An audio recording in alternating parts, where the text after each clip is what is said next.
Ini satu, kalau kita baca surah Yasin hari Khamis, malam Jumaat, tak kisahlah, kalau boleh baca hari-hari untuk keluarga. Baca surah Yasin sampai ayat Salamun qaulam mir rabbir rahim, ulang 3 kali, 7 kali, 11 kali, 21 kali. 3, 7, 11 atau 21.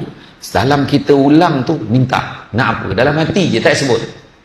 Tak payah. Tak payah salamun qaulam mir rabbir rahim. Nak bemonia, tak payah macam tu dah. Salamun qaulam mir rabbir rahim. Letak doa dalam hati. Minta salamun qaulam mir rabbir rahim. Letak lagi. Salamun qaulam mir rabbir rahim. Letak lagi doa. Sampai dekat ayat hujung tu, iza arada sya'an ayyakula lahu. Dekat hu tu kun fayakun kan? Dekat hu tu rujuk, ingatkan balik apa kita minta tadi. Tu je. Tak payah ulang balik. Yang kita minta tadi, ya Allah. Ya aku minta tadi, ya Allah. Kun fayakun. Kalau Allah Ta'ala kata jadi, jadilah.